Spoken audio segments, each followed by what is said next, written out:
It's good evening. Welcome to Critical Witness, here where we talk about ethics, philosophy, Christianity, apologetics, and anything else that comes up in the conversation. We've got Gareth Black from Solas, who, if you've been watching us for a little while, we had Andy Bannister a little while ago who had the Solas logo in his window, but Gareth has let the team down a little bit, hasn't got the Solas logo on his background at all. So I'm a bit disappointed with that, Gareth, to say the least. But welcome on our show. We'll start on a downer. It can only go up from here. And we're going to see where this conversation goes. We've advertised it as bioethics because that's an interest of Gareth's, but we'll also discuss anything and everything else that comes up from when you tell us a bit more about yourself. So we've only just met, but we're already interacting with some of the stuff that you've been saying before we went live. And if you could just share a bit about yourself, your journey as a Christian, where you're based, what you do, and a little bit about where you're heading, because I think that will lead into some more of our conversation. So over to you, Gareth. Yeah, well, thanks, guys. It's really good to be with you and have watched some of the previous episodes of Critical Witness. So I'm just here to bring sort of the level down to, a normal sort of average here. It's been very high standards so far. Andy Kind will be like that. You'll know, I guess, already from my accent. I was born in Northern Ireland, grew up in Belfast, and really towards the sort of final decade of what became known as the Trouble. So for those who are tuning in who don't know what that is, it was largely a period of 30 years of sectarian violence and conflict that ravaged our country and took the lives of over 3,500 people. My parents experienced it much more than me, but I grew up sort of towards the end of that, felt the effects. My own primary school was closed for a few days when I was there because somebody planted a car bomb in an adjacent hotel car park. So, not your average childhood, but those experiences, thankfully, were few and far between. But I did grow up in a very divided and sectarian nation and culture. And a lot of that was, in reality, sort of separated along political lines, but it was also framed very much in terms of a religious division. And this, in fact, I think Richard Dawkins says that we wouldn't have had the Northern Ireland Troubles had it not been for God and for religion. I think that's on page 1 of the Dawkins Delusion. So at least we got a mention anyway. But beyond that sort of broader context, I grew up in a Christian family. My parents weren't from Christian families themselves, but they'd become Christians before I was born. And I grew up in a very loving, very stable, secure Christian family, was brought along to all of the usual events for Christian young people in the church. Obviously, didn't take too long to realize that wasn't normal. And a lot of my friends, when their parents weren't Christians, and I sort of moved away from faith for quite a long time, and then came back after being on a youth weekend with quite a very clear and profound encounter with God. And that essentially changed my life. I know it's a cliche, but it really did. A lot of my desires after that point changed. I developed a real passion for scripture, even as a 17-year-old. But I did struggle to know how to translate what was a real and a very passionate faith into sort of the context in the sixth form centre and into the rugby environment that I had sort of found myself in school and things like that. So I largely just separated the two. And after school, I moved to London, was sensing a real call to be involved in sharing the Christian faith. So I got the opportunity to take a gap year in southeast London at a very old and sort of dying church in Woolwich, and got the opportunity to work with some guys there in developing that and just getting sort of experience in Christian ministry, which was brilliant opportunity for me as a 19-year-old. Eventually came back to Northern Ireland, did a theology degree. That led to getting involved with students and young people at a church on the north part of the city, which was actually led by John Lennox's brother. Cool. So that sort of built the connection there. Got to know Gilbert, John's brother, and then John himself, and that eventually led to me going over to Oxford to study at a centre that John's involved with, the OCA, Oxford Centre for Christian Apologetics. And alongside that, I did a master's in theology at the university. And it was there that I discovered Christian ethics and got really involved and interested in that. And some of the work that I did on that went quite well. And it just sort of fueled the passion for some of these bigger questions around what it means to be human. And so I decided, after I got invited to work with RZM for a number of years as a speaker. And alongside that, then they also gave me the opportunity to go down to King's College in London and do a master's in bioethics. And I chose that specifically because I wanted to sort of immerse myself outside of the theological bubble and really encounter and swim in pools where none of this theology and none of these presuppositions were allowed to be on the table. And really I was being exposed to the most extreme ends of some of these practical ethical arguments, which was brilliant. Again, thoroughly enjoyed it. It's a really good program. And that's led now to sort of doctoral studies, again, back in Oxford in similar disciplines. So yeah, that's the whirlwind tour. This is my life. I really appreciate that. That's good. And before we get into some of the stuff that we've advertised, it'd be interesting just to explore a little bit of the background. I mean, how much of the growing up in that environment, how much has that impacted what you do now and how you share your faith now? Would you say there's a direct link in what you learned? You can really see how that's shaped you as a Christian. Just interested in what you found in your own personal evangelism, how that connects to that, and in relation to what you see others doing as well. What would you say is your kind of flavor? I think it's definitely shaped me, not always for good. So again, you know, I think it's still fair to say that, you know, Northern Ireland, although, you know, the violence has died down and we're all very thankful for that, there was still a large degree that it was a sectarian culture. And of course, during the Troubles, that was divided along political lines. But the way that shapes you is that you largely play a culture war where you have different narratives, and then there are other people who have a completely different reading of Irish history. And in order to sort of justify yourself and reinforce your own narrative, you just sort of caricature the others and you engage with them in terms of suspicion and, as I say, caricature. And largely, you know, you just sort of keep your own house in order and don't engage with others. And in some ways, that then translated into my evangelism, where, as I said, you know, I was really passionate, growing really strong in my faith as a young teenager, but had no idea how to cross the bridge into this context where my rugby friends, my school friends had no idea about Christianity.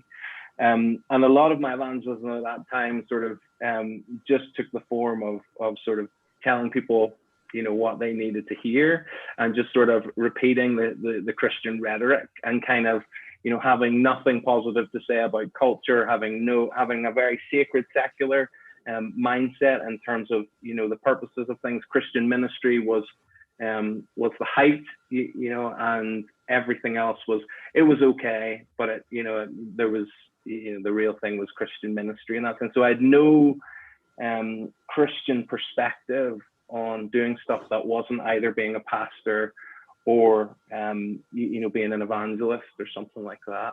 And it really, I think, took me to begin to sort of get responsibility for engaging with young people at that church I mentioned, and realize that actually some of this stuff wasn't going to work. It wasn't just enough to tell young people sort of what to think. I had to show them how to think, and they had massive questions that I'd never even really thought about or known really existed. So evangelism never really took the form of like, you engaging people through good questions and raising questions about other people's narrative in a respectful and a sensitive way. It was largely just about competing and caricaturing. And I realized with the young people that wasn't going to work. And that kind of introduced me to the whole area of apologetics. And the reason then why I went to Oxford and wanted to train with OCCA was really to think about, well, I at that point perceived myself maybe coming back to Ireland and planting a church, potentially in the south, which is a much more secular part of the island than the north, and thinking, how am I going to do this? How am I going to engage people who are heavily secularized and have been secularizing for 2 generations now? People who are disenfranchised with the abuses that they've seen in some of the cultural religion and also the institutional religion in terms of the abuse of the Catholic Church. What am I going to say? And just needing training in that. And that's why I went sort of over to get. And it's been nice now to come back with a different lens, having sort of lived in a culture for 5 years that's much more post-Christian than Northern Ireland is at the minute, and really being able to take those questions seriously, not be offended by them, again, not caricature them as, oh, this is just people trying to have a go, but really being prepared to engage in a meaningful and respectful and yet a persuasive way.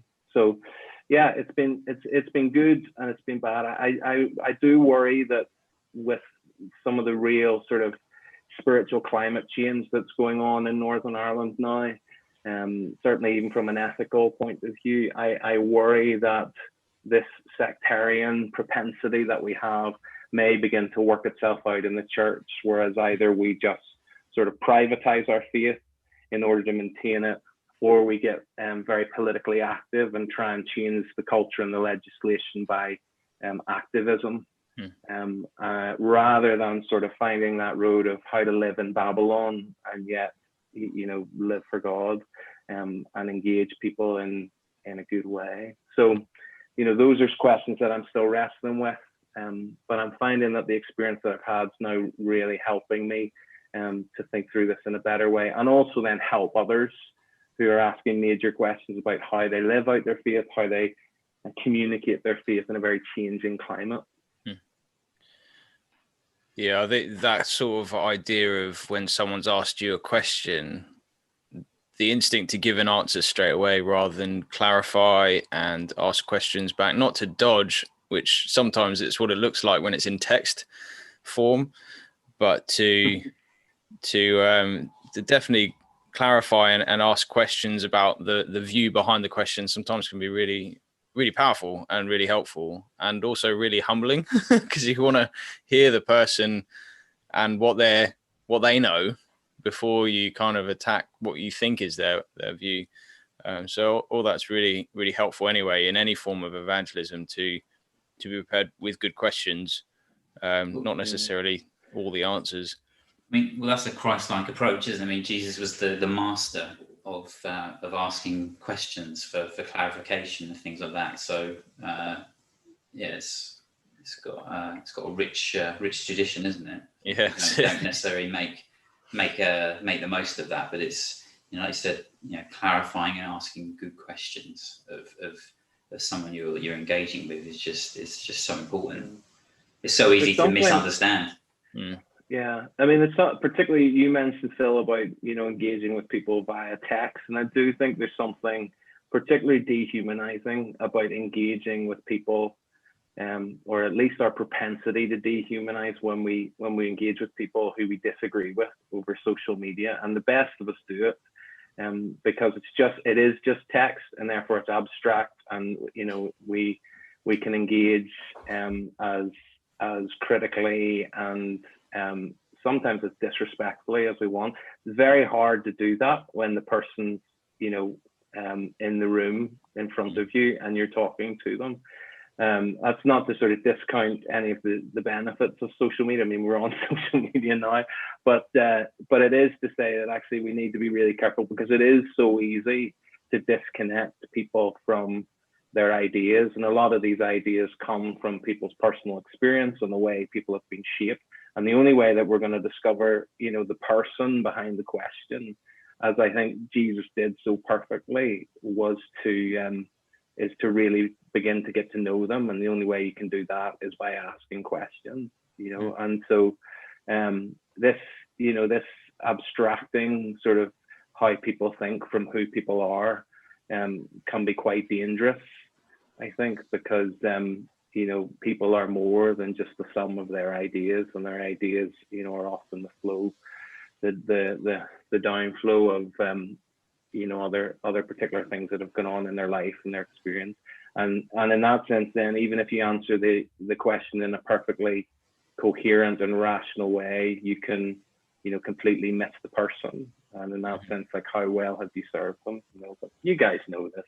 Yeah, no, it's helpful though. It's good to hear it on the channel, and those listening in can always come back with questions or critique on that format. And I think especially Twitter is profoundly difficult to come across graciously in 240 or 180 characters or whatever it is, and it's just so easy to get caught up in a bit of a storm, and you read anger where there isn't, and or there might be, and you miss it. Either way, it kind of works both ways. And that's kind of a forum for very and we end up with difficult conversations done really badly online, and it no one's ever, I think, been convinced of a different view through a Twitter thread. I could be wrong. I think sometimes the people don't go there necessarily the primary purpose of learning. It's usually go there as an advocate of something, trying to signal about a particular issue and thing. It's toxic. I stopped engaging on now. I just use it for work stuff. It makes me angry, and I become a horrible person. Like I type stuff out. I'm like, what are you doing? You'd never say that to someone's face. Why are you typing it? Okay, right, I'll delete that. It's very difficult, I think, to have meaningful dialogue in somewhere like Twitter. Yeah, definitely. And yet I'm on there constantly. Yeah. One thing I was going to ask, guys. So you mentioned, I'd say, in probably half the people we've had on the podcast now, that a sort of defining experience of their becoming a Christian, or cementing that, has been some kind of encounter or experience. You mentioned when you were 17 that you had an encounter in God. I mean, could you tell us a little bit more about that? Yeah, well, I mean, it was I was a little bit younger. I was 15, okay. But it some of the problems that I had translating how I'd grown, in the faith that I had at 17 was really difficult for me, and a lot of it was fear. But in terms of, I mean, for me, I had grown up, when my parents' faith was very real, more than even just, the fact that sort of being brought along to events and things like that at church. I remember bumping into my parents' faith, literally, on numerous occasions. I would, walk into, my parents' bedroom and catch my dad, on his knees praying, or my mom reading her Bible. And so that had an influence on me, in the sense that whether it was true or not, I certainly realized that it was real for them, that it impacted their life, that this wasn't just a religious thing that we did on Sunday. But of course, I was brought up in quite a conservative church. And so for me, I often conflated sort of Christianity with keeping rules and sort of behavioral codes, as it were, rather than sort of ethics and how we behave coming out of a relationship. It was very much just sort of, this is the way you're meant to live. This is what you're meant to do. Christianity was as much about what you don't do and what you're against, as it was about what you're for.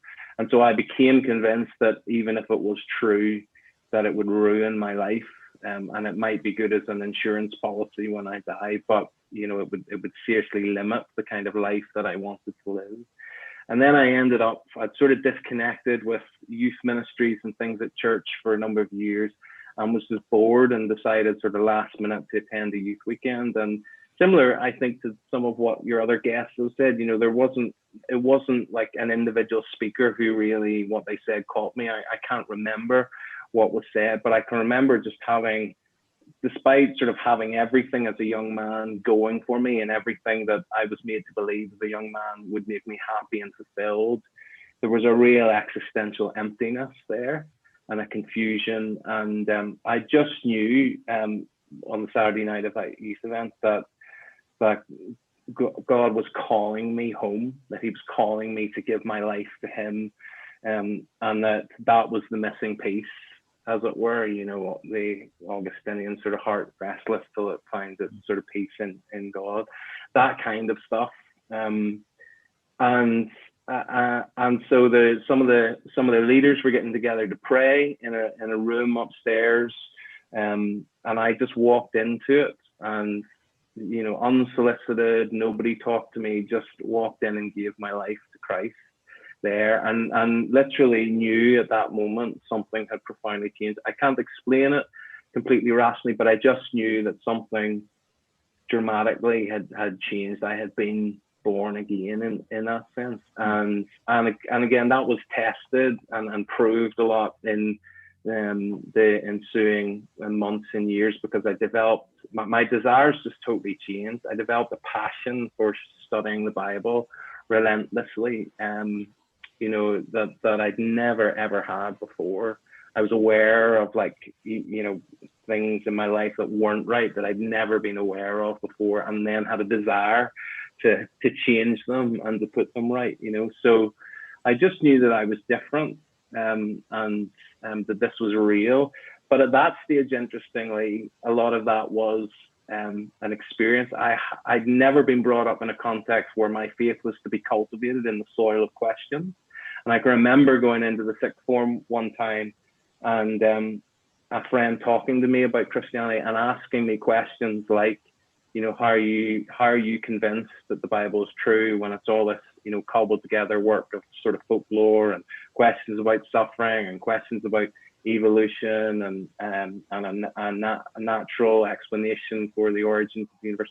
I'd never heard these questions before, never mind knew any answers to them. And again, then rather than engage them and go and work them out, I just retreated from them back into the sort of echo chamber that I was comfortable in. And for a long time, for a number of years after that, was happy enough, until I got working with these young people and really began to realize that these questions needed to be addressed if they were going to take Christianity seriously. So, you know, it's different for everyone, isn't it? Some people, it's very much like a rational process. I have a friend who's, you know, he's a philosopher, and for him, it's like he struggles with any experiential or even existential side of stuff because he's so rational and cognitive. Whereas other people, you know, it's a different process. The experiential stuff maybe comes first, and then the sort of big questions come later on. And I think that just displays the diversity, you know, of God working with us and taking our personalities and our experiences seriously, you know, rather than sort of treating us like machines. There's no, you know, one formula for how we come to Christ in that sense, but Christ is the only formula for coming to God in that sense. So, yeah. That's really good. I think it's really helpful to remind ourselves of that.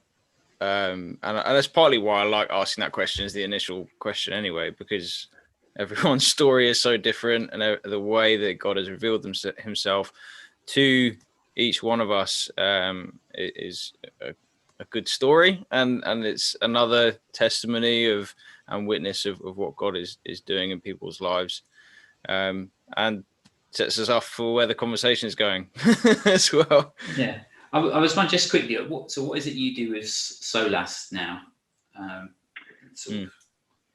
Yeah, so Solas is an organization that specializes in two main things. We focus on evangelism and really engaging in people with the claims of Christianity, often outside the walls of the church. So going really to where people are, be that university campuses, coffee shops, asking big questions, having conversations, doing presentations, doing Q&A, that kind of thing.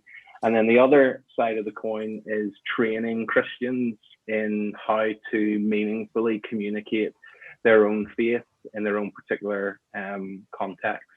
So that's really what we do. And my role in that is sort of, well, there's different sides to it. One is just to be a sort of general speaker alongside Andy, who contributes to sort of that vision. And then the other part of it is specifically here in Ireland to sort of try and build up an infrastructure in which those things are happening, because we need it. Because as I said, you know, our culture is radically changing. I would say that the Northern Irish culture is much more like an American culture than even like an English culture in terms of where things are spiritually and how things are viewed and approached in terms of the spiritual climate and the awareness of evangelism and how we do evangelism. So there's massive challenges, and as I said, you know, there's been the tectonic plates, you know, even legally have shifted, and a lot of people sort of haven't been ready for it because they've always had this comfort of, oh, we have quite a few, you know, Christian politicians and they'll always sort of fly the flag for Christian ethics. And now a lot of that's gone, and people, you know, in a sense, it's only, you know, it's only reflective of what's been going on wider in culture. But because Christians aren't engaged enough in wider culture, it's been a real shock to the system. So there's a real need to sort of think carefully and reflect and think creatively about how we actually begin to practically engage a culture that is increasingly post-Christian. So that's kind of my role, to sort of play my part in that on behalf of Solas. Yeah, sounds great. Yeah, I mean, that's kind of where this channel comes out of, trying to figure out how to engage with culture Christianly and figure out, we have this better story, but it doesn't seem to be either understood, or it's caricatured, or it's just not shared in, for whatever reason. People aren't really dealing with the questions that culture seems to have now. In my short experiences as one of the leaders in a church, it's trying to figure out how I can play my part in that, and how we can, as a church, move forward in that area, teaching others how to engage with stuff, but also not making it so highbrow and this is only for those who are well-read and highly educated. But this is something that you can do every day. When someone shares a news story about the abortion ruling, or the stuff about euthanasia, or the stuff about same-sex marriage, whatever is in the news, having someone, the everyday Christian, knows why they might be against something, but also the sort of positive aspect of that, why it's a better story. And I think that's kind of my heart behind doing what we're doing. And I appreciate what Solas is doing in their webinar today with David Bennett and Witten was fantastic on that. So if you're watching, check out Solas and their last stream today was very good. I think that's a really important point, Phil, actually, that you make in terms of our ethics coming out of our story, and not the other way around, and not disconnecting our ethics from the Christian meta narrative. And I think that's certainly in terms of Northern Ireland, I think sometimes we really struggle with that, because we've been taught behavior, and because Christianity is largely being about behavioral conformity to the right pattern, it's largely disconnected from the real story. And so in many ways, we don't know the full gospel. You know, we know sort of John 3:16, and we're told how to behave, but putting all that together and showing how we draw from the wells of the Christian story in order to know how to live, and how that's beautiful, and how that is actually the most humanitarian vision that, you know, that we can find. That's different. And I find that even among young people, you know, that they want to do the right thing. They kind of know, oh, I want to be a Christian and I want to live the right way. But even when we're talking about some of these big ethical issues, they just want to be told what to do. They want to be told what to think again, rather than how to think. And what we're trying to do is to say, well, there's no point. So we've been preaching to people sort of ethical conclusions. This, therefore this, you behave this way. But all the antecedents to that in terms of, why this makes sense and the premises so that you come to that conclusion, we don't really know.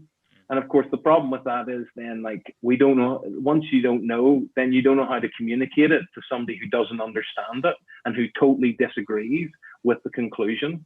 You see what I mean? So it's, so on the one hand, then we purely interact with people at the, in butt heads at the point of ethical conclusions, rather than at the point of the narratives and the ideas and the value systems that are informing it. But also because we don't even know that in our own story, we don't know how to communicate it in a persuasive way. And therefore, it just sounds like authoritarianism, and a paternalistic approach to behavior and things like that, but rather than a really persuasive sense. So I mean, I'm very much of the conviction that Christian ethics comes out of the fact that Jesus Christ is Lord. If he's not Lord, then it doesn't matter. But if that story is true, then it has implications. And I'm a bit of a fan of some of the writings of Stanley Hauerwas. Don't know if you guys have heard, but he was an ethicist sort of at Duke and things like that.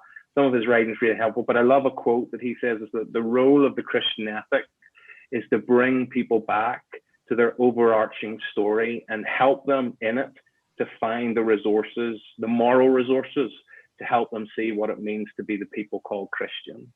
So you cannot disconnect these two things, because on the one hand, then it won't make sense to critical thinkers, including young Christians who are being asked to live this way and are critical thinkers themselves. And this doesn't fly with them because they're working this stuff out in every other area of their life, but somehow Christianity's not asking them to do that. It's quite an Islamic approach, to sort of ethics and things like that. It's very sort of like authority, driven, as opposed to actually engaging. I could talk loads about it. I mean, the story of Abraham, who's the paradigm of faith, in the Old Testament, and how God not just takes what Abraham does and how he behaves seriously, but helps him often through questions and engaging with them, to see that actually this is good. And this is not just sort of, this God who's engaging with Abraham is not the kind of God that we might find on, Mount Olympus or something like that. He's the God who actually wants to engage with us and follow him on the basis that he's worthy of it. Not sort of, follow him because we have to and we may be suspicious that he's worthy of anything like that. So, yeah, I think it has to draw out of our story. Otherwise, we won't be able to communicate it and it won't make sense to anybody we ask to look at it.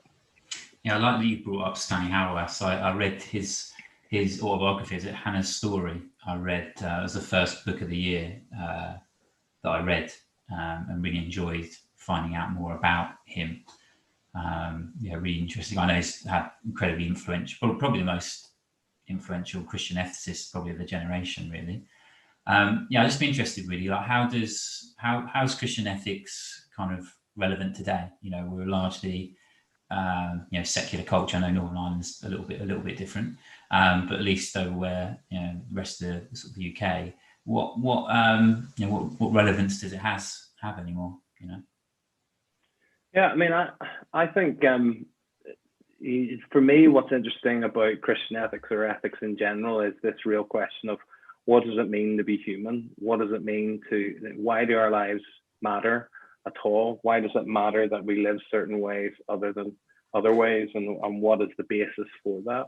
So really, I mean, I think I think in terms of just sort of thinking about ethics abstractly again, it can appear quite irrelevant, and quite philosophical and abstract and all the rest of it. But I think, we just can't help not be ethical. We can't, as human beings, help not want to engage with these big questions and answer the question sort of, how ought we to live? So, again, we often, think about those four big questions, sort of where do I come from? Why do I exist? how should I live and where am I going? And I think that third question, how should I live, is as important as ever. And whether that's, in terms of sexual ethics or climate change ethics, or, the ethics of what we do with coronavirus and all that kind of stuff, like, we can't help but engage with it, so whether it's Christian ethics or whether it's any kind of other ethics, to be human is to have to reflect on how we ought to live, either personally or at a greater level as society, so it's always relevant in that sense. So what would you sort of say Christian ethics offers that sort of secular ethics doesn't? Like what does Christianity actually contribute to the sort of current ethical issues, would you say? I think again, the first thing to say is that, look, if Jesus Christ isn't Lord, then Christian ethics doesn't matter. If Jesus Christ isn't who he says he is, then how he calls us to behave doesn't matter. And we don't need to think about it, and we need to find some other way of exploring those ethical questions.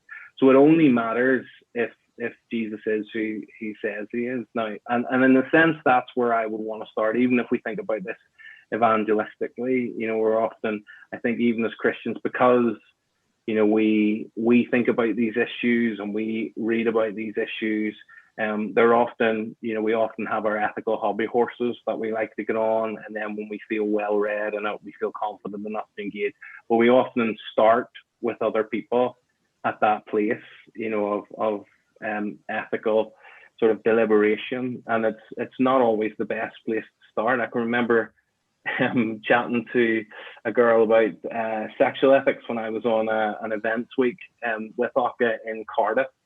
And she, her big issue with Christianity was sexual ethics and what it might say about same-sex attraction and gay marriage and all that kind of stuff. And we got talking and all the rest of it. And I can remember saying to her, look, none of this matters unless Jesus is who he says he is. But if he is who says he is, then do you think that it might matter what he says about who we are, what he says about how we live, and also what it says about the best way to live in terms of that sexual dimension? And she was able to say, well, yes, it makes logical sense, And so I would often start with that place rather than sort of jump into the differences necessarily about where we land on ethical issues. I would want to start with the reason why it all matters in the first place with people, and try not to get caught up in that. Now, you can't help it in a sense, because a lot of people want to go there, and that's fine. But, Jesus didn't come, preaching sexual ethics at the beginning of his ministry. He came saying the kingdom of heaven has come, it's at hand, repent and believe in the gospel. And I think we got to get it that way around. And if we can do that, then I think at the very least, our Christian ethics will make sense. And it did for that girl in Cardiff that night. If I had just launched in and started talking about, sexual ethics and things like that, she probably would have listened to me for 2 minutes and moved on. But because we started further back in terms of these bigger questions about how do you make sense of Jesus, how do you account for our existence, where do you find, your value and your meaning and your significance and all that, then it was there were many more steps, but they were much smaller, and it was much more of a straightforward pathway to that. So I think we need to think through our approach on this and where we prioritize and where we engage people. And then, when it comes to the ethical issues, I would just want to ask questions. I think rather than just sort of say, well, the Bible says this, or, start throwing out, my thesis on particular ethical issues and things like that. I think the best way to approach this is by asking questions about why they, how they get to the ethical position that they get to and how that makes sense, and whether there's, coherency there, and how does it correspond with, the way that we see the world and things like that. And then sort of move more into, well, here, I'm a Christian, and, I find that, this different ethical persuasions persuasive because, so rather than sort of, again, I think we have a propensity to just jump right in and meet other people at that point of greatest conflict, when actually I think if we've walked a journey with them, then there may be a point of conflict, but it's much more likely that we're able to work through it sort of carefully and rationally and respectfully, because we've already built up somewhat of a relationship.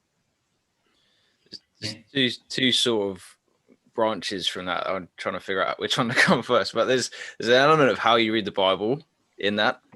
Even last week when we were talking a little bit about we touched on the topic of bioethics with Duncan Forbes, and someone in the chat just threw out a verse as if that disproved a significant part of Christian ethics.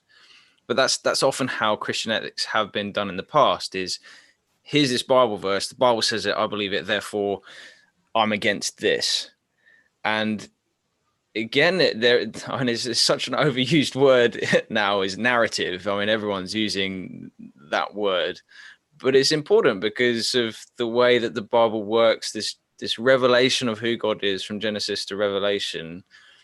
Just going to one point and saying, this is what God says, I believe it, therefore we do it, has then meant, and I think that's what's made many Christians become atheists, because they read the Bible like that. They become atheists and they still read the Bible like that and start launching these sort of verbal grenades at Christianity. And we go, well, actually, when we look at context, narrative, genre, both context in the passage, but also in the culture, it starts to make a bit more sense and actually look a little bit more beautiful and a better story. And I think that's the part of our evangelism that we need to walk people through, but we are in danger of missing that when we become like these evangelists that are, well, I won't name any names, but which 10 commandments have you broken?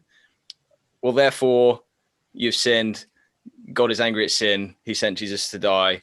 And so, well, is Christianity really just a rule book that you've broken and therefore need to be, and it becomes a really disjointed story, and how we then wrestle with that is really important. As a Christian, we need to wrestle with those things. I'm not really sure where it's going, but that kind of came out of what you were saying, that with ethics, it's so important to ask big questions to find the foundations of where those decisions are being made, while also pointing out that while there are rules, there are ways that Christians should live. It's not just all about the rules. And so I'd be really interested in how you've done things with Ocker in student forums and things like that, events weeks. How would you, and one of the most common questions I think is that has been answered is Christianity all about rules? And what's your kind of take on that? How would you respond? What kind of resources maybe you would offer someone who thinks like that it's just about what I can and can't do?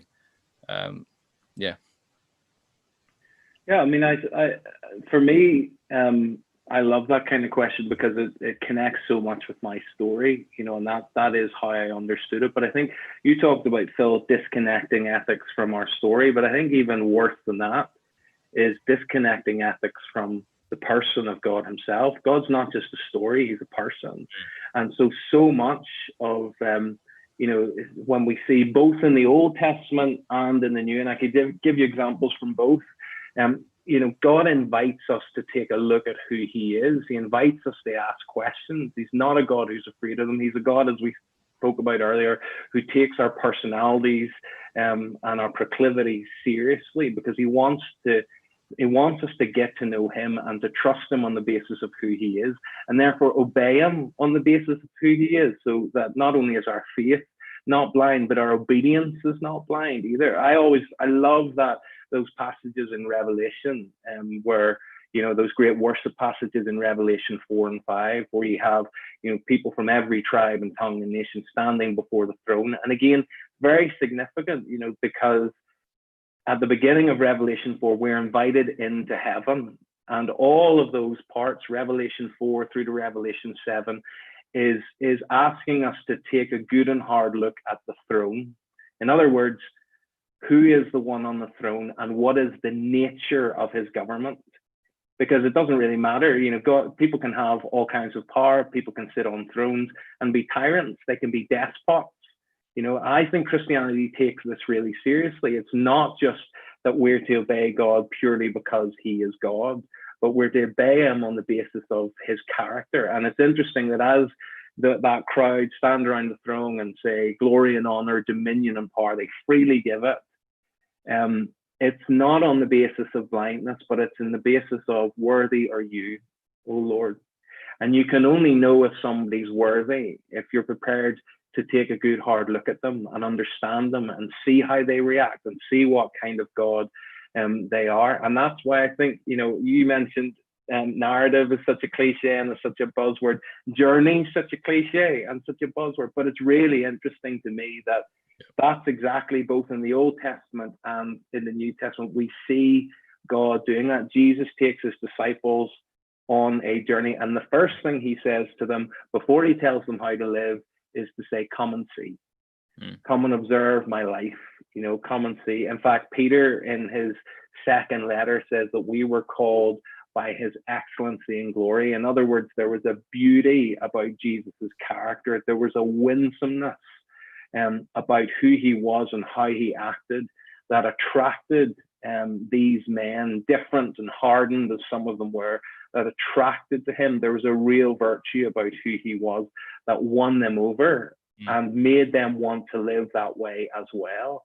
And similarly, even in the Old Testament, again, you know, the story of Abraham, it's a literal journey, isn't it? God takes Abraham all around Canaan on a literal journey, but the literal journey is only a metaphor for a journey at a much higher level. And that is the journey of getting to know who this God is. Abraham moving from a pagan to, you know, the example, the go-to example of what it means to have faith in God, learning who he is, learning what this God is like. And of course, one of those instances where Abraham has to learn what God is like is the incident where God is going to pour out judgment on the cities of the plain, Sodom and Gomorrah. And it's very interesting that before he does that, God says, shall I hide from my servant Abraham what I'm going to do? Now, why would God feel the responsibility to do that? Well, Abraham knows that Lot is in Sodom. And can you imagine what would happen if God didn't say anything and suddenly Abraham gets up out of his tent one morning and sees smoke and ashes rising from the plain of what used to be Sodom? And then Abraham goes and inquires of the Lord, what did you do? And the Lord says, I destroyed it. And it would make, in a sense, Abraham think, well, God just destroyed it arbitrarily, just like that. You know, he's just the kind of capricious God from Mount Olympus that just does one good thing one day, you know, and then goes to destroy us. The kind of Egyptian mentality, oh, he takes us out of Egypt one day and then he brings us into the desert to destroy us in an even worse day. He's just this evil, capricious God. And yet Abraham then begins to inquire of the Lord. Why? Because what's he asking? He wants to know, shall the judge of all the earth do what's right? Yeah. Now, we're all passionate about justice. We're all passionate, in a sense, about right judgment. And judgment's not the same as condemnation. It takes the same amount of judgment to love as it does to condemn. But Abraham wants to know that if God is a judge, is he going to judge? Is his judgment going to be moral? And is he going to judge on the basis of what's right? And then he goes on and he asks these questions. If there's 45 righteous, would you still destroy? God says no, right down to 10. What's he doing there? He's trying to find out what God is like. Is he the kind of God who arbitrarily wipes out and judges the righteous with the wicked? Or is he the kind of God who can morally distinguish between unrighteousness and righteousness and judge accordingly? Because the New Testament says strangely as it might seem, Lot was a righteous man. So at least Abraham knew that there were some righteous in that city. But it's all a question of what kind of God is this that I'm expected to follow. And then on that basis, where Abraham finds out that God isn't, a sweeping, capricious deity, and that he is able to morally distinguish, then he keeps following. And I think it's the same for us. We're allowed to ask questions of God. God was prepared to enter into that dialogue and that question and answer session with Abraham. Why? Because he knew it was important for Abraham's faith. And I think God knows that these things are important for our faith. We need to know who he is before we're prepared to take seriously how he says we should live. Yeah, I think before we go on the next question, that's raised a conversation or a couple comments on the chat that I just think is important to engage with, and it's a very common argument against Christians. Is it would be a lot easier to get to know God if he simply spoke for himself instead of leaving it up to humans to do this talking like every other God. And then will your God ever step in and speak for itself like in the end times or something?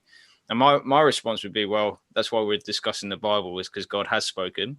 Why we discuss Jesus' death and resurrection, because we believe that's God coming down and revealing who he is through Jesus.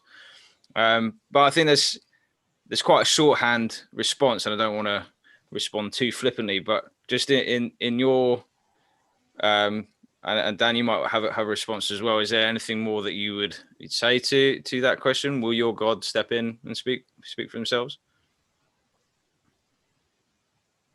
Dan, why don't you say something? I've spoken quite a lot. I kind of just sort of restate what you said, Phil. I mean, I don't know, it's almost related to sort of divine hiddenness and stuff. That's sort of big problem. Where is God? I believe in God. If I could just see him, that why doesn't God just sort of speak for himself? And that is, I think that's one of the toughest for me. I think one of the toughest Christian objections is where is God sometimes? He doesn't. We've got scripture, and that seems like it says it's sufficient. It seems sufficient. I don't know. I'm not sure I have a really good response, because I think it is for me. It's one of those. It's the big question, more so than problem of evil, suffering. For me is hiddenness of God. I think it is the toughest objection to Christianity. I think it can be tied to suffering quite. Yeah, and that as well. Yeah, for sure. Where is God when it hurts? Yeah. I think that's really important that we don't pass over that question, because it is one that a Christian has to wrestle with just as much as anyone else. I do think God has spoken, and I think that's why the Bible is important. I do wrestle with why we don't see certain events and miracles in the way that other generations have. There's definite historic recordings of where it would seem God has spoken clearly to church through church history, and all the way back to the prophets of the Old Testament. So, Gareth, do you have anything to add to that? Well, I really think it's a fair question, and I appreciate it, because I do fully accept that some of the ways that I've said that God, invites those examples that I've given in the Bible to sort of come and see and take a look is not the same way that we're going to be able to do that. I guess when people ask me this question, I always want to sort of ask a question back and just say, well, what would it look like for God to be more obvious to you? Because I think that can sort of help clarify a few things. And then also, a lot of people would say, well, if Jesus showed up, or if God did something, he sort of wrote my name in the sky and things like that.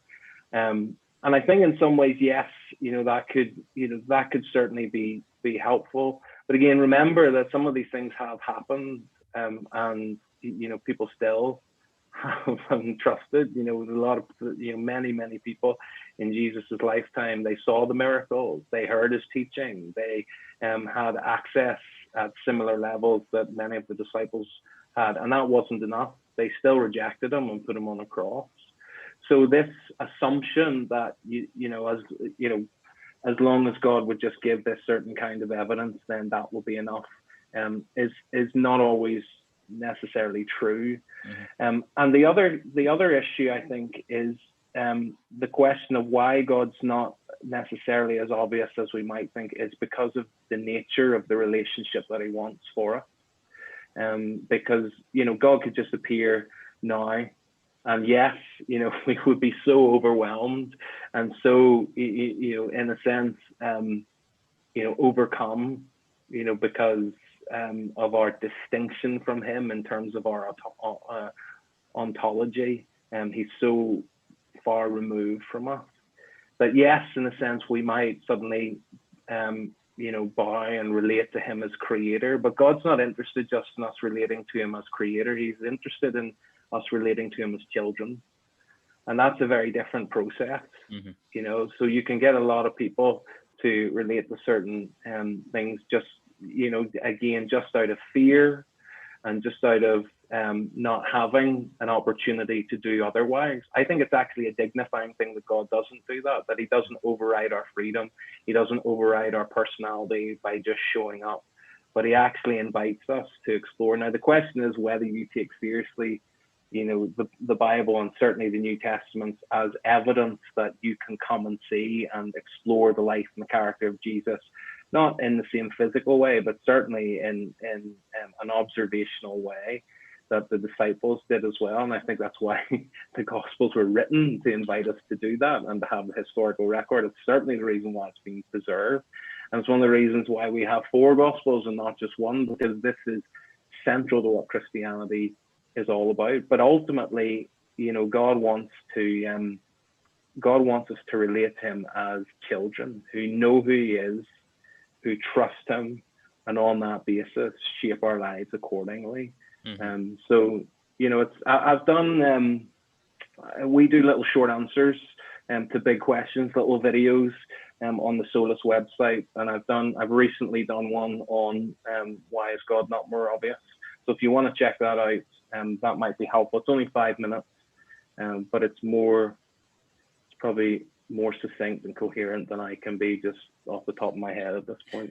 We can put a link to that in the video. Yeah. I mean, I know what a lot of people say is the kind of, you know, is that God has revealed, you know, just enough so that it's kind of rational to accept him, that he exists and he's revealed himself, but not too much that it would be that you'd be ignorant to reject him. And I think that's really clear when you read a lot of the, you know, atheists and agnostic philosophers of religion, is that, you know, those people, more than people like Dawkins, Hitchens, Harris, Dennett, etc., have an appreciation that actually there are good reasons for Christian theism, but there's also enough to be skeptical. I mean,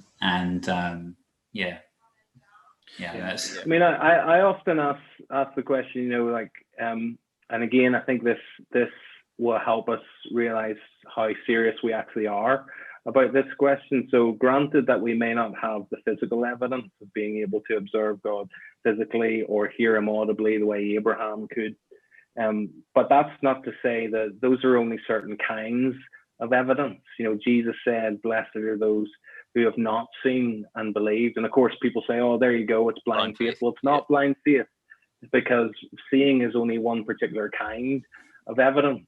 And so in that sense, you know, if I walk into, I think I used this illustration in the video, if I walk into a crime scene and I'm a crime scene investigator, I may not have seen the particular act in the flesh to know who's done it, but there's circumstantial evidence, there's maybe forensic evidence, there are other strands of evidence that I can pull together without physical sight in order to deduce what actually happened and who was responsible. And I think it's the same with Christianity. There are other strands of evidence, philosophical evidence, historical evidence, you know, experiential evidence, all different kinds of evidence that we're giving given. And the real question is, so granted that most of us haven't had that physical evidence, how seriously have we taken those other evidences in exploring whether God might be there or not? You know, if we're not prepared to explore any of that, then it may not, in fact, make much of a difference if God was to show up in person.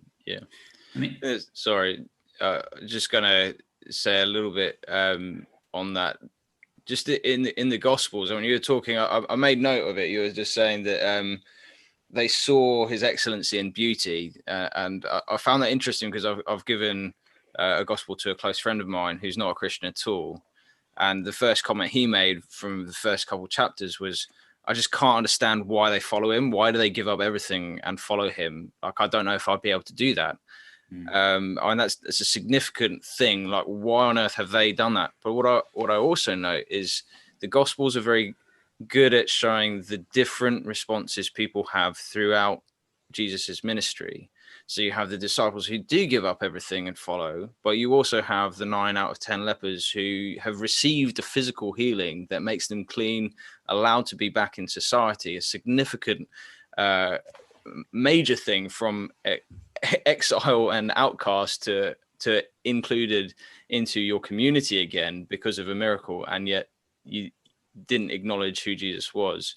And you've got repeatedly some believed but many doubted. You've got all these things that even when who we believe to be the very Son of God, God himself in flesh, that people doubted him. And I think it is a little bit maybe I just love the term from C.S. Lewis, chronological snobbery, to expect ourselves to be any different to that. As London Theist said in the chat, that a lot of skeptics will have very high standards of evidence, and even some quotes Matt Dillahunty that says, even if God turned up, I wouldn't have it. And so it is how high is your threshold for evidence? How high is your skepticism? And I think sometimes it's too high. It's unwarranted level of skepticism towards the Gospels in comparison to other forms of history. And I have actually seen people completely deny other forms of history. And then you get that wonderful line, extraordinary evidence, or extraordinary claims deserve extraordinary evidence, and things like that. So, and Dan, you're about to say something there before I jumped in. No, I've sort of lost my train of thought now. Derailed you. Yeah, but it does just raise that question, Phil, of what you're saying of just how open are we? You know, I mean, I remember I think we all like to think we're just, you know, we don't have biases and proclivities to sort of things. I love that quote by Thomas Nagel. I find it very, you know, very honest. He's an atheist philosopher, but he said, you know, when it comes even to the consideration that there might be a God, I don't want it to be true. I don't want the universe to be that way. And so that's not necessarily a question of evidence. It's a question of, you know, you have a particular preference, and that's, you know, keeping you from a serious consideration of the evidence. I know it's not always like that, but another area of this is, you know, sometimes the reason why Jesus wasn't obvious is because God shows up for relationship. He doesn't just show up to sort of play games and to be tested. So there were times when, you know, followers of Jesus said, show us a sign, show us a miracle, and then we'll believe. And Jesus wouldn't do it because he knew that actually they weren't sincerely following him. They were just testing him. And God's not going to play that game. He's going to help us as much as we need if we're open and sincere. But if we're just playing games with him, then you know, he's not going to conform to that because we're not sincere. Yeah. We're going to talk about Bioethics, but I think that was really important to cover that. I mean, divine hiddenness does deserve a whole podcast in itself. Yeah, we should probably do that. I think it'd be a good one. I think we've just scratched the surface a little. Just on the final point, just because there's a little bit of pushback from the commenter that God, Yahweh, has acted in exactly the same way as every other god. And I just gently want to push back before we move on to another topic that Jesus is completely unique from any other worldview, religion. This isn't the same methodology. Instead of us having to work to appease the gods, God came down into our world and has changed everything. And you can read books and books about how that has literally changed the world that we live in. I'm glad, and it's connected to ethics as well. Yeah, that's true. Because the notion of sacrifice, there's something that the cross is about sacrifice. It's about God who could have been in comfort, condemning, but instead condescending, coming down in love, living the life we couldn't live. Living a life of sacrifice without compromise, and that's very much leads to the Christian ethic about actually what I was wanting to talk to Gareth a bit more about. What is the essential Christian aspect of Christian ethics is a lot of it, I think, is the nature of sacrifice, and that's what really distinguishes it from secular ethics. We got the parable of the Good Samaritan about go and do likewise. And what does the Samaritan do? Well, it's sacrifice. He sacrifices his safety on what was a well-known dangerous route. He sacrifices his comfort, his resources for the good of another who didn't. And there's so many interesting things to follow up with that. Same with Jesus taking up his cross. That is a sacrifice. And that's something, that's an area of ethics that doesn't exist within the secular sphere, because it's a motivation that doesn't exist without the gospel, because it's very difficult to motivate yourself to live a life of sacrifice without an exemplar, a moral exemplar, as someone who lived a life of sacrifice, who commands you to go and do likewise. Yeah. So we don't follow our desires, and that's why it's so difficult for people. When we have discussions with people about sexual ethics, about beginning of life ethics, about end of life ethics. Well, this is all tied into sacrifice. The notion of Christian sacrifice is about sacrificing some of your desires, sacrificing some of those comforts for the sake of following Christ and live.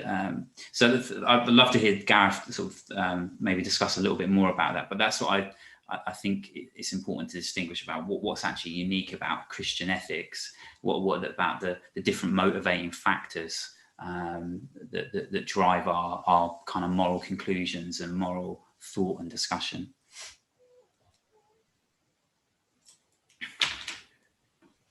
Yeah, I think that's really true, Dan. I mean, it's it seems to be that in a lot of ethics we have to, a lot of other ethical things we have to perform, we have to achieve a certain standard even to have sort of moral status, and a lot of it that we know one of the big principles of sort of secular ethics is autonomy and self-governance, and this idea of sort of self-actualization and things like that. I think one of the beautiful things about the Christian story is that because of a lot of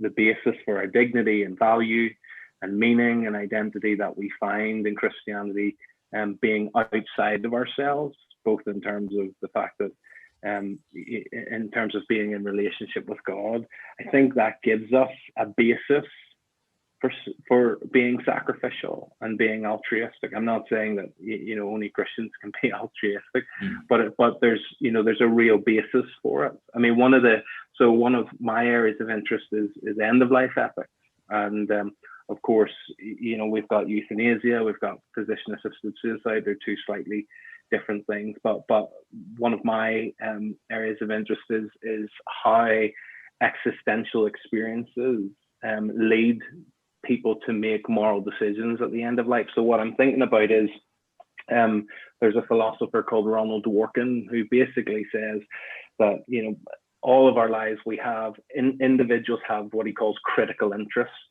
And these things are value judgments about who we are and what makes our life valuable. And the important thing about these is that we need to, we need to make them in ethical independence. So they have to be ours. They can't be told to us what they are. They can't be coerced by other people. We have to make them ourselves. And then it's important that we live up to them in order for our lives to have integrity. So an example of this would be, a guy who sees himself as able and fit and has a good career and has good, and goes through the majority of his life as a strong, independent, self-actualizing individual. And then he gets, a diagnosis of motor neuron disease or early onset dementia. And the prognosis of that is obviously dependency and disability and all the rest of it. And what Dworkin would say is simply because that's going to be a final chapter that is such a self-betrayal to who this person has made himself to be and believes he is in order to be his authentic self. It's better to end life at the beginning of that process so that you have a shorter life chronologically, but a life with more integrity than you would otherwise have if you went through that debilitating experience. And so, you hear this a lot in sort of calls for euthanasia and physician-assisted suicide, that, people say, I don't fear death, but I do fear who dying will make me become.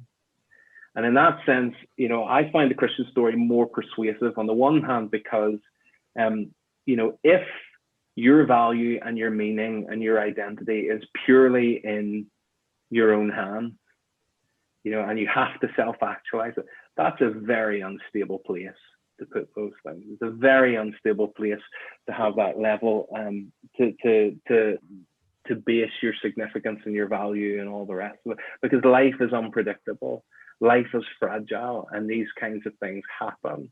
And so not only do you lose your abilities cognitively, physically, not only do you become dependent, but you lose that whole sense of what's valuable about your life, what's meaningful, why you matter. And that's a much more difficult thing to lose, perhaps, even than the physical problems. The beauty of the Christian story is that those things exist outside of you, in the fact that you are made in the image of God, you're loved by a God who knows who you are and values you and endows your life with meaning, regardless of circumstances, such that even if your circumstances go really bad, you don't lose those particular things. And so in that sense, you may die, but you don't have to die in order to save, your meaning or your dignity or your authentic self. And that enables you to face, some of the most difficult experiences of life and not necessarily have those kinds of existential crises that might force you to say, the only way out here is to either have a doctor terminate my life or have a healthcare professional set things up and then I end my own life in a particular way.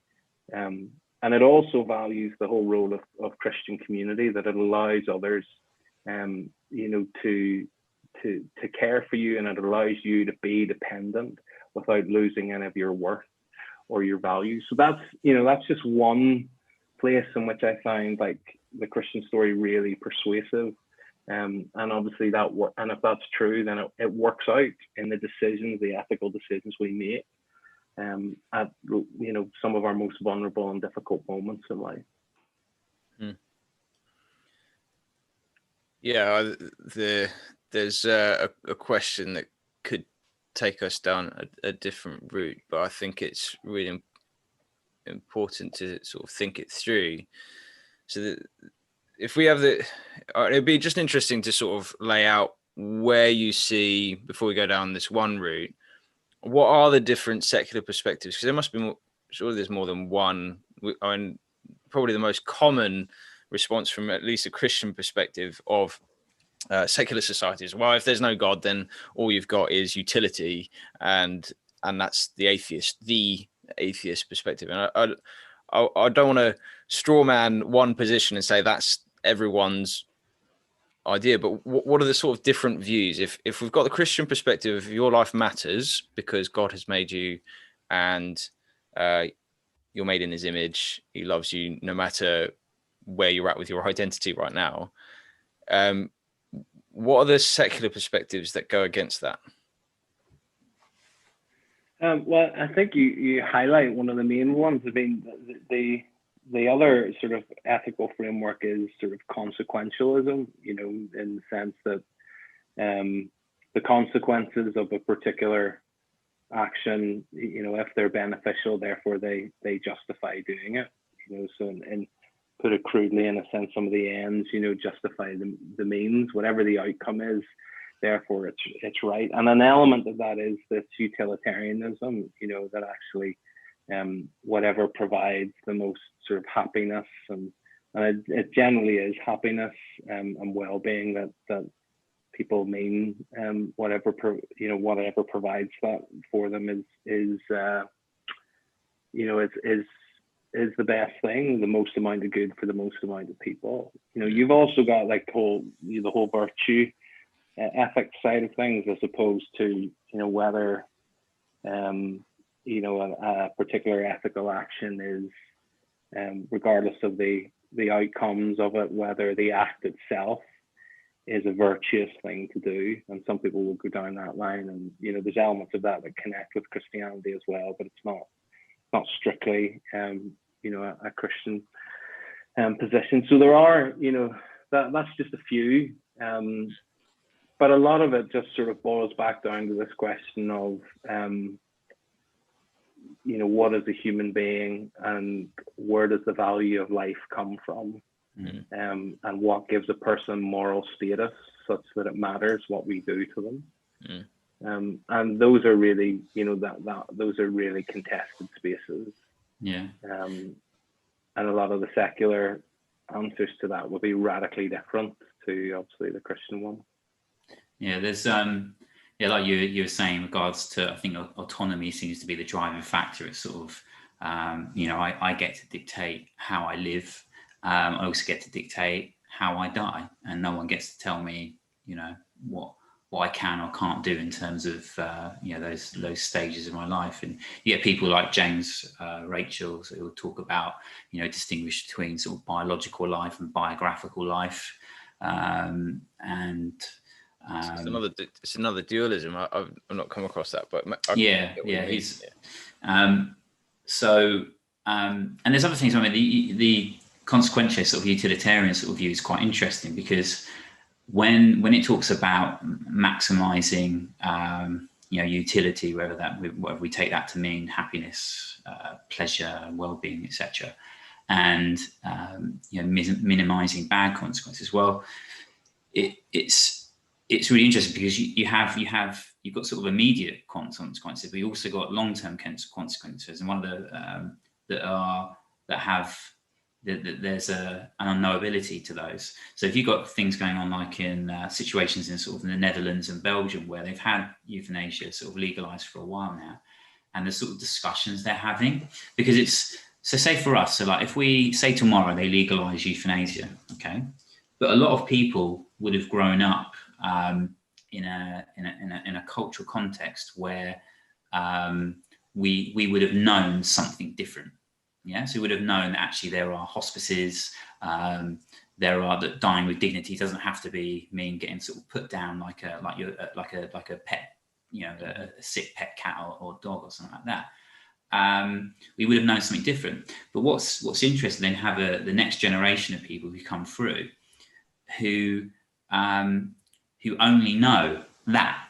Yeah. Now it's really interesting looking at how that shapes the mind, because you might not know about what a hospice is. You might not know what other what dying with dignity could mean. You only know that when you get ill, so, you know, whether you're dying, you start having conversations about, you know, about a well-lived life. You know, that you get to 60, you've lived well. There's a pretty good chance maybe you're going to get cancer or dementia or you know, diabetes. You're going to need a hip transplant, things like that. Well, do you know what? I don't necessarily want to burden my family with me having to watch me die, and having to you know, to sell the house and put me in a, you know, in a nursing home. So why don't I just, you know, be euthanized. And that's the sort of discussions they're having now. So it's really interesting. And the children having these expectations, saying, well, yeah, I mean, you've lived well. Thanks, Nan, for not wanting to burden us with your suffering. Thank you for sparing us from that. And so you see the long-term consequences of that and how they're playing out. I know it's not exactly what we're talking about, but it's interesting about these.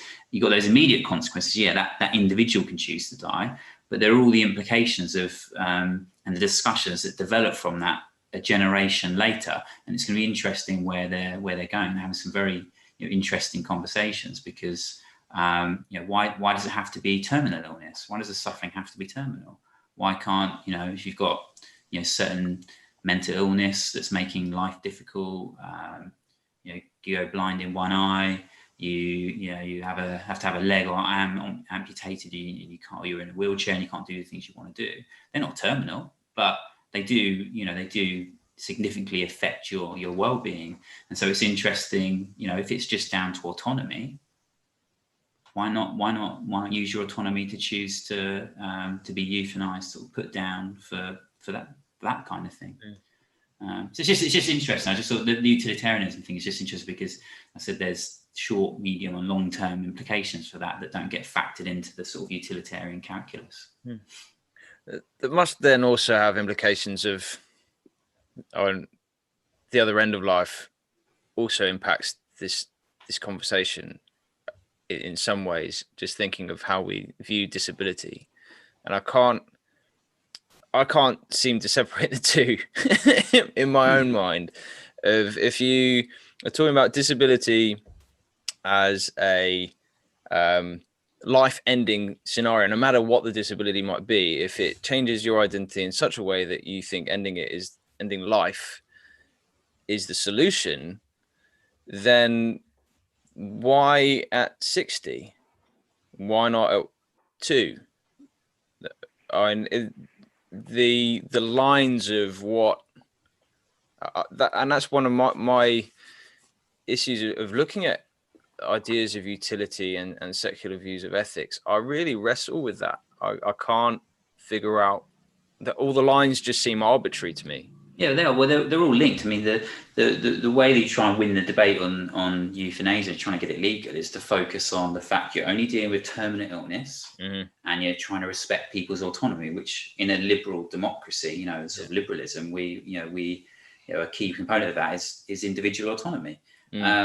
And so if you focus on those things, that's how you get the door open. But actually the kind of the implications of that, then you start having to actually, well, why is it just those two things? I don't know what Gareth probably thought a lot about this because this is your area. So otherwise I'll just jabber on. Yeah, your area as well, Dan. But that's carry on the other end. But carry on, Gareth. No, I agree. I mean, I think you're right. I mean, if it's purely about autonomy and if that's the sort of determining ethic, then there's no logical basis for restricting it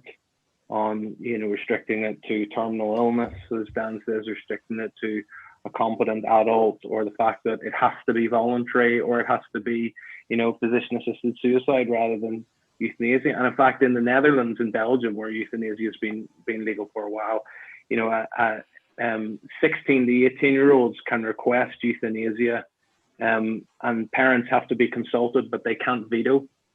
Whoa. And a parent or guardian with parental or guardian consent, children as young as 12 in the Netherlands can request euthanasia. A competent patient who's under 18 in Belgium can request euthanasia, provided they have parental consent and things like that. So, does that in some ways, say again? Sorry, does that have to be a terminal? Do they have to prove how ill they are, or is that just I need to end it? So in Belgium, I don't think that. So competence has to be required, and it can't be for a psychiatric disorder, which might be depression or something like that. But there are increasing arguments about particularly in the Netherlands, about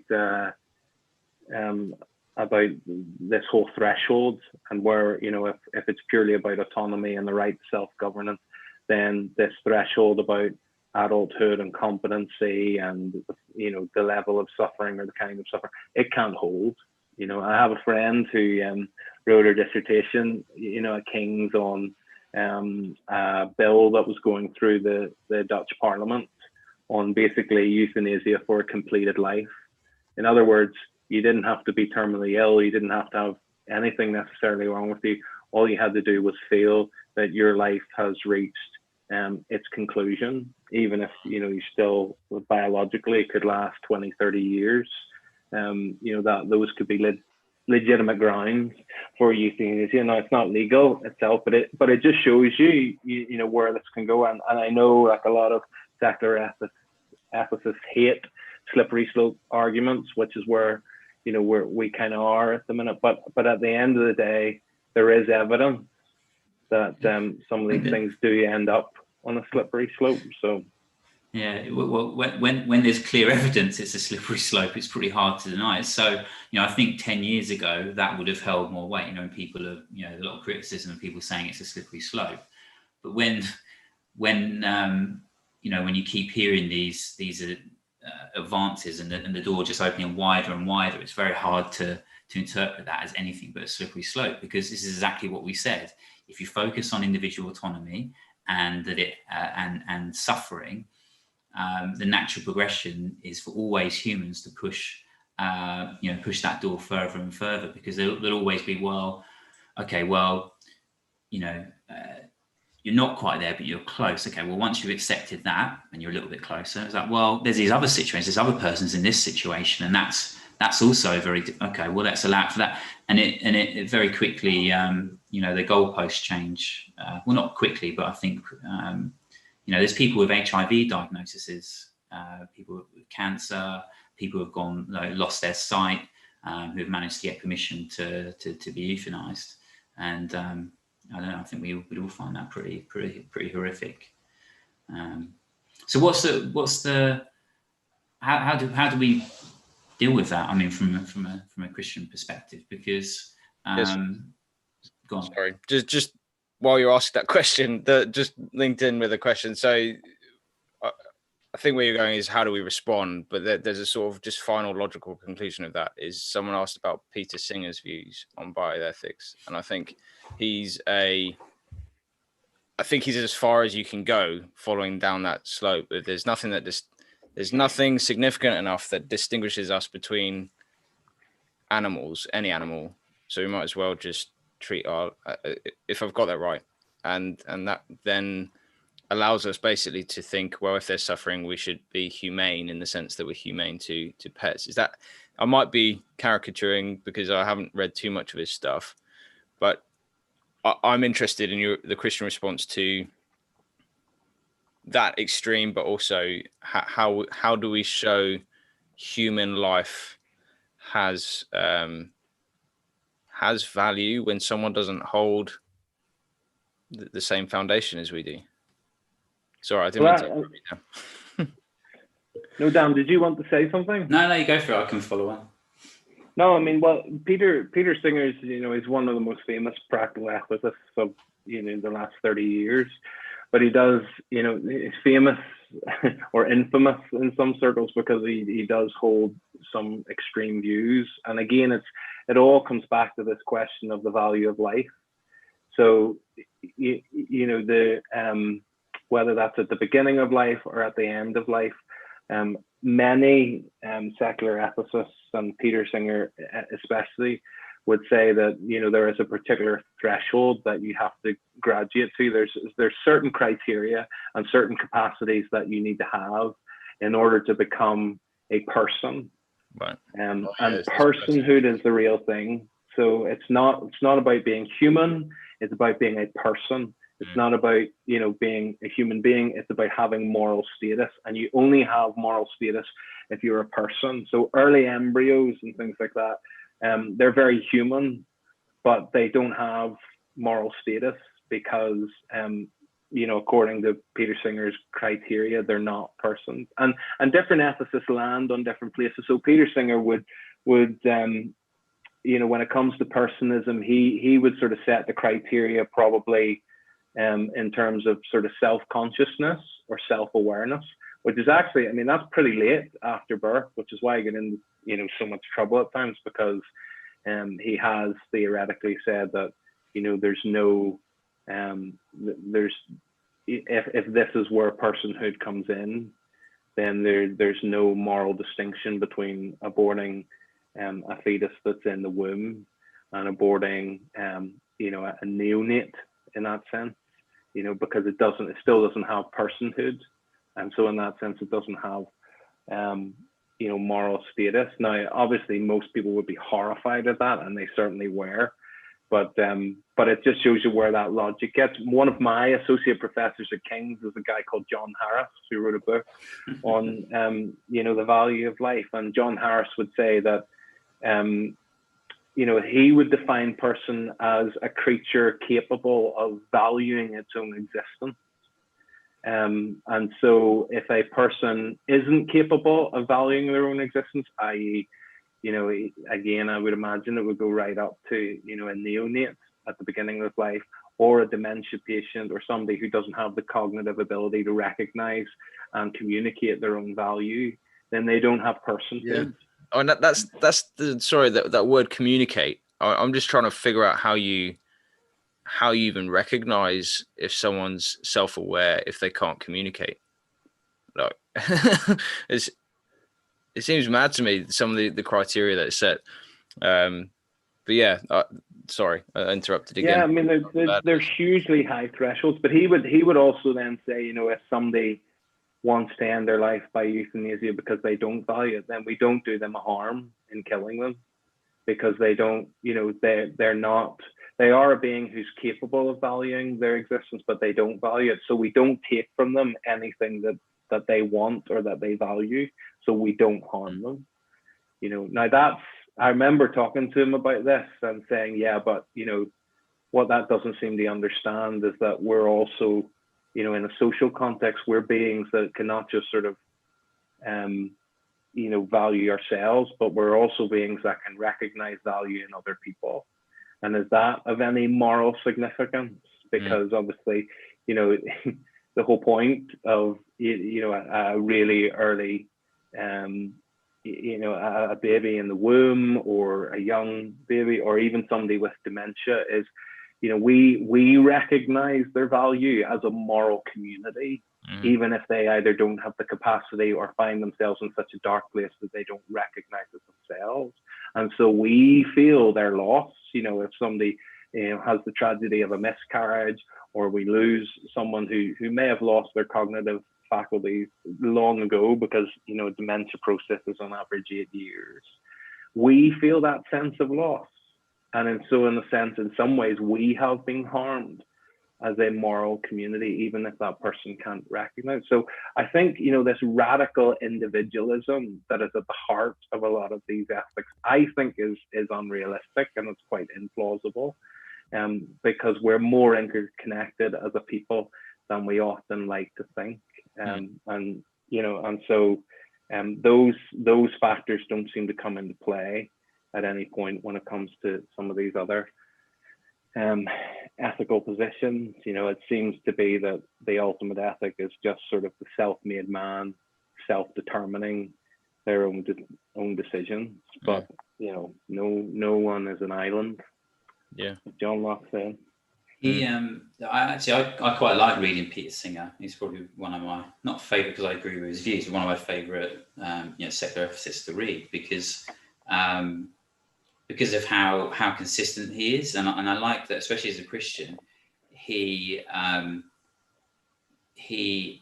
admits, he identifies where there's borrowed capital from the Christian worldview, and so he's very clear about that actually we're only Western, at least definitely in the Western civilization. I'm sure most of the rest of the world as well, but we're only uncomfortable with infanticide and things like that because of the Christian tradition. And he's very clear about that. If you go back to the Romans, ancient Greeks, they'd have no concern about, if you didn't want a female newborn, just leaving that weed to abandon because they weren't as much use. If you had a child with a disability, it's horrible. They would just leave them out; they'd be abandoned, or they'd throw them off a cliff. These were the sort of views that they had, that a lot of people had. There was very little moral value ascribed to newborns and infants, and I quite like that because he's just brutally clear. This is a remnant of a Christian ethical system that, as secular people, we don't have those premises, and therefore we probably shouldn't have those conclusions as well. And actually, it is up for debate whether infanticide is permissible, and the end of life stuff as well, because it's deeply rooted in Christian anthropology, in Christian moral theology about the imago Dei. That we have that all humans have equal moral worth on the basis of being made in the image of God. And that's something we all share equally, because actually, when you look at human beings, empirically, we're clearly not equal. Yeah. So Gareth's 6'4", I'm 6 foot. You're 6'1", Phil. So we're not equally tall. We're not. The human beings are clearly not equal. You get people who are 5 foot, people who are 4 foot, people who are 7 foot.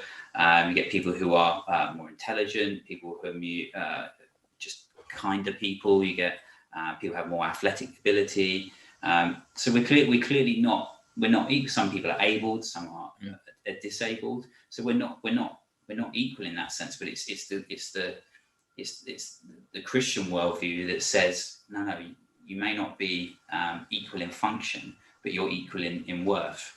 And I think what's so interesting is someone like Peter Singer, where I like him, is that he identifies those things, whereas a lot of ethicists and a lot of secular people were very comfortable to claim that Christianity's had no influence on their moral views, take certain assumptions of the Christian moral system, but negate the foundations and those premises. Because I use that sometimes talking to students is that we're clearly not equal from a secular system. So why shouldn't we be treated unequally in a way? So it forces. I think he's good because he forces people to confront those difficult questions. And I think how that's helpful is actually, look, there's something about you know that it's wrong to kill infants, for instance, okay. But what worldview best fits that moral conclusion of what you know to be true? And if the secular moral system can't actually doesn't follow from that system, then maybe you need to rethink the foundations of your kind of moral outworking. Which is kind of where we're at the beginning of this conversation, is that story. So many Christians are already at that conclusion without the basis, but it'd seem many in the secular worldview are in the same position, trying to work that out and actually discarding Christianity because they don't think it is part. And just to pick up on something you said, Gareth, about the importance of how interconnected we are, it just sparked off a conversation I had recently, which was claiming the narrative of evolution and society's need to survive to why morals exist in the first place. And I find, again, the use of narrative fascinating with books like Sapiens, and I'm not sure if you've read that. It was very much, here's a story of well, I'm going to get to this conclusion that we have a society with morality, but here's this lovely evolutionary story to get there, which I found a little bit hard to take, a bit of a stretch at times. But it's interesting that you note that actually the relational aspect gives worth to a person that I haven't really seen. Well, and then we see in Peter Singer's, he's taken the worth is about the individual and their personhood, not about the inherent worth that society gives them. I just find that interesting that one will argue that it's the relational aspect, that we're relational apes that have come up with morality, but we'll discard that relational aspect when it comes to decisions. And it's two different people. I'm kind of jumping conclusions here, but I just think that was an interesting point you made and just wanted to highlight it. And we talked a little bit about a response and a narrative, but I'm also aware that we've never asked you how long we should be going on with this conversation. So I just want to check in before we go into any further. Like, how long have you got? If you're not careful, it'll be like 11 o'clock. Be like, oh, I've been there for 3 hours. I only had an hour, guys. Sorry. How long have you You'd got? ask my wife that question more than me. I'm already in trouble. Sorry. So I can do another 15 minutes. Okay. Mostly because I'm exhausted. But Don't worry. But it's been a really good discussion. I think, the relational aspect is so important as well. We said how, Phil, a Christian ethics can't be disconnected from the Christian story and the person of God. But also inherent to that story is that, we're part of a community. And I think, as much as we can sort of deal with this in, as kind of abstract ideas and philosophical things that kind of, go for the ivory towers, these are very real and very difficult decisions that people are making. And the challenges are really, really difficult. This stuff is complex. And I think part of the problem, certainly in the church, is that people are kind of forced into these decisions in the middle of the situation, as opposed, people are often, whether it's in terms of like fertility treatment or something like that, or, if somebody goes for fertility treatment and they're asked about genome sequencing and they discover that, the embryos that they have certain abnormalities, or one has a third chromosome 21, that's Down syndrome and things like that, or whether it's, again, what do we do with a loved one, or what does somebody do, sort of at the end of their life. Most of us don't think about a lot of this stuff until we actually find ourselves in a situation, and that's part of the problem. And so I think, one of, what do we do, I guess, is the question. I think one of the things that we have to do is start talking about this. I think, we need to sort of, as much as possible, depoliticize a lot of these things, and take them out of the sort of culture war space and really begin to reflect on them, both in terms of, how they make sense to us as individual Christians, but also, how we may help it make sense to the world that's watching on. And I think, in some ways, as much as I think it would be a tragedy, in some ways, if euthanasia or physician-assisted suicide was to be legalized in this country, I think it may present the church with a real opportunity about people who could die but don't need to die. People who face these kinds of issues and have the opportunity of ending their life or protecting their dignity, as they define that, by euthanasia, or what would it be for a community of people to exist who actually do things differently, and that, in a sense, to be part of our public witness. And I think so there has to be like a whole infrastructure created around what makes our ethics plausible, particularly in a contested space. There's no point, again, we're talking about Harvas. I remember him saying, there's no point having a particular ethic on abortion if the church isn't prepared to care for women with pregnancy crises or care for unwanted children. We have to be able to be prepared to present the church as a plausibility space for that particular ethic, as opposed to just tell people what to do but not give them any help in how to live it out. And similar with the end of life stuff, we have to be talking about these particular issues. We have to be exploring what does Christian dying look like. Not just, we have a lot of we have a lot to say about life after death and Christian hope, post mortem and things like that. But actually, there's a rich history in Christian theology of helping people to die well and respecting some of the challenges that people face at the end of their life. That whole Christian ars moriendi tradition, you know, that I think we're beginning to recapture. I think as a society, we're beginning, particularly in terms of the end of life stuff, we're beginning to talk about death more. And there's a lot of sort of popular level books that are now being written about sort of end of life experience. And I think that's healthy. But I think we as the church really need to think about, how do we help our people to die well? And how is that a Christian ethic, so that, you know, again, quoting Hauerwas, didn't expect to be quoting him so much tonight, but So I love what he says, where, well, he one of the lines that I love is, he says that the church doesn't just have a social ethic, it is a social ethic in terms of how it lives out its life and how it works out these ethics in its everyday rhythms and decision making, and enables people to live this way, as opposed to just tell them how to behave and expect them to do it and then condemn them when they don't.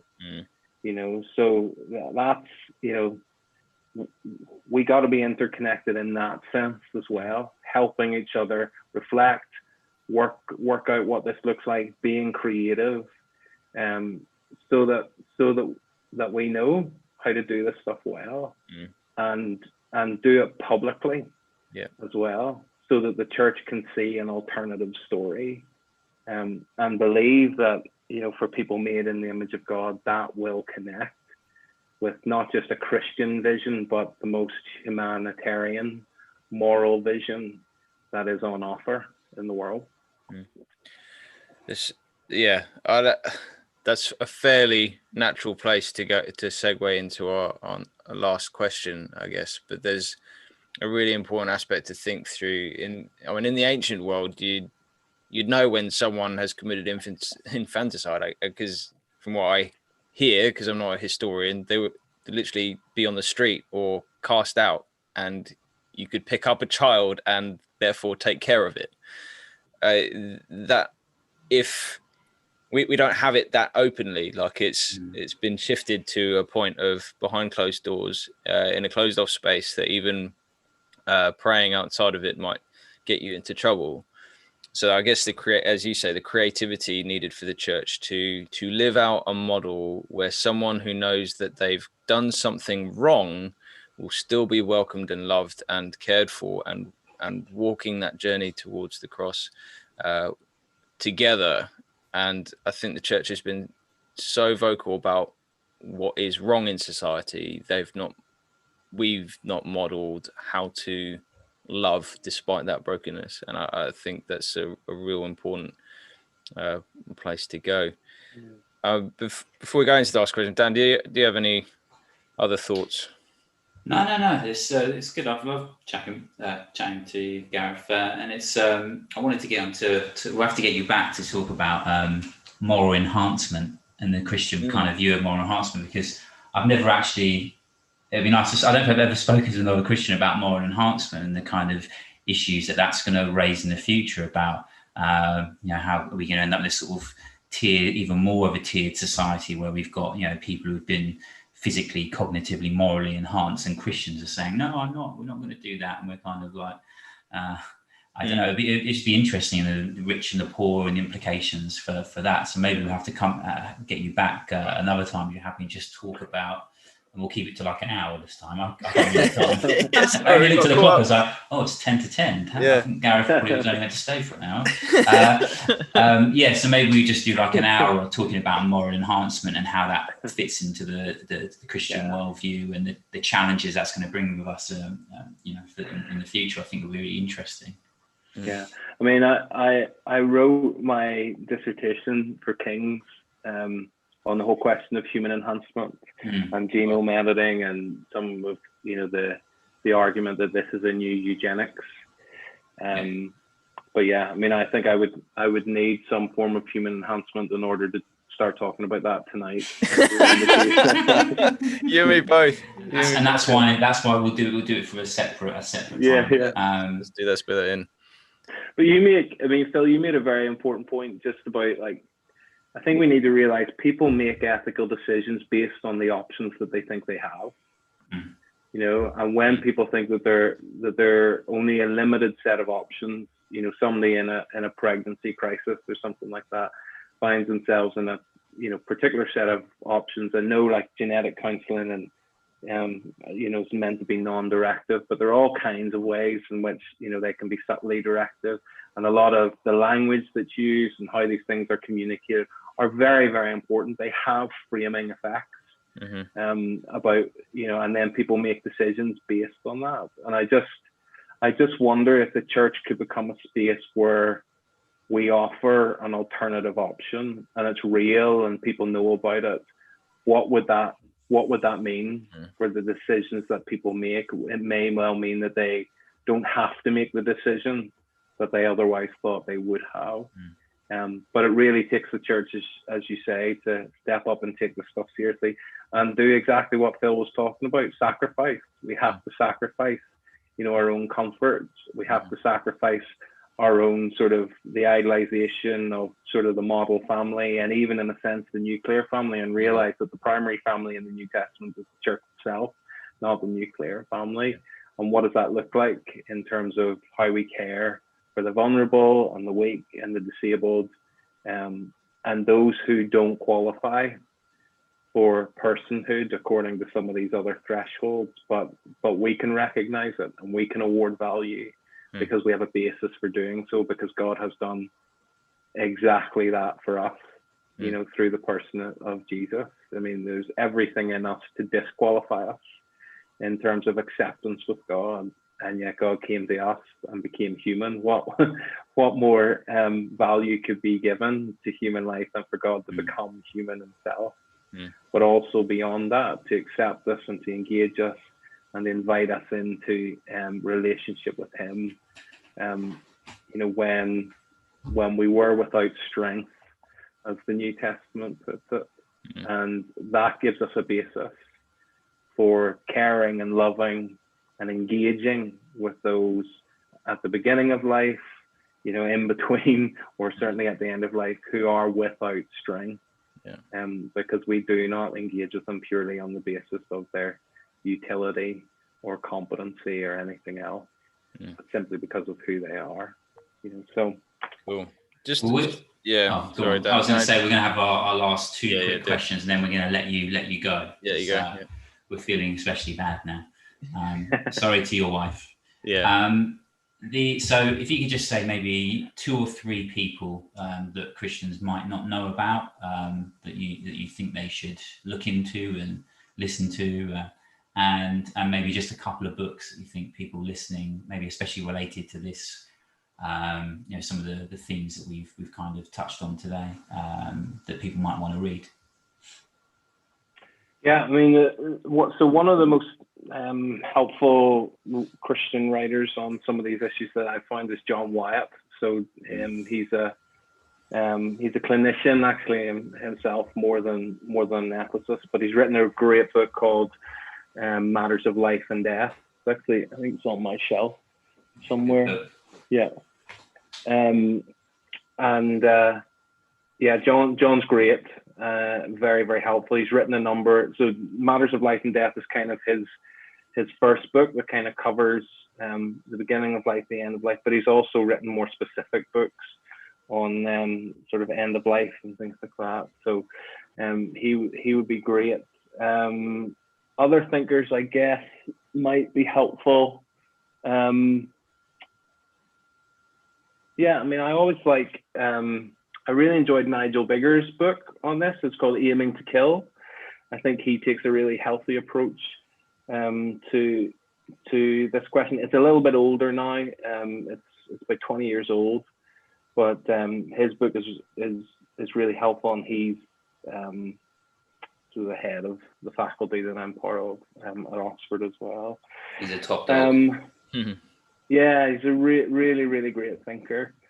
And the other thing's not necessarily a book, but particularly in terms of this like practical aspect of end of life, how do we sort of help people? So my own supervisor is Joanna Cullicutt McGrath, who and she, a few years ago for the Anglican Church, she began a project that kind of helps people to navigate through sort of end of life from a Christian perspective. So, you know, I'm sure you guys have heard of like death cafes and things like that, where people come together and they have tea and cake and they talk about end of life. It's similar. That was kind of part of the inspiration for it, but she's now developed some resources where people can do that in a Christian context and reflect on some of that.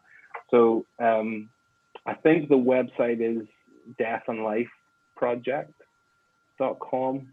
I can certainly find it out. We can Google that. That's fine. Yeah.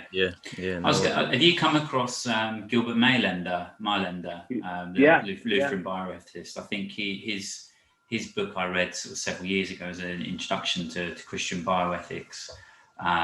Is a great book, and I think there's another introduction to Christian bioethics by Agneta Sutton as well. She was my dissertation supervisor when I did my master's.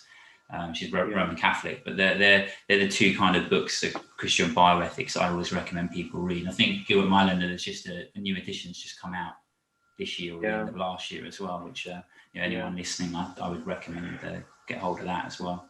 Cool. One other writer in this, and he does a lot of the human enhancement stuff as well. So if we do this again, I'm sure I'll quote him. But Leon Kass is so he's an American writer, and he's written a book called Life, Liberty, and the Pursuit of Dignity. And there's a lot of that is the sort of biotechnology stuff, but there's also sort of issues on end of life at the end of it. And I really, really enjoy his writing. So he's not a Christian. I think he's got a Jewish background. But he also writes an amazing commentary on Genesis as well, and brings some of these things to play in Genesis. So, yeah. Amazing. Well, Gareth, it's been a bit more epic than we anticipated, but we just thank you so much for taking the time. We would love to have you back and talk about that. I mean, human enhancement sounds like a big topic. I want to do that well. Thank you for all those resources as well. We'll sign off here and let you go to your family or to your bed or both. But those of you who've been listening, thank you so much. Thanks to I can't remember the name of the commenter who asked us about divine hiddenness. So you say. Thank you for the question, and I hope our answers helped. And also to London Theist in the program, our new mods on the chat, just they can help weed out anyone if need be. But just thanks for listening. If you're on a podcast, thank you for subscribing, and I hope you've enjoyed it. I hope you've learned. Feel free to comment on any of our social media, and we'll try and get back to you and interact with you. But also, if it is good, please feel free to share it. And if it's really good and you want to support this and get us off Zoom and onto one of these other streaming tools that are good, well, we need some finance, and you can find that on Patreon. But that's up to you. We enjoy doing this, whether we get paid or not. So again, Gareth, thank you. Dan, cheers. I'll click end stream. There we go. Thank you, Gareth.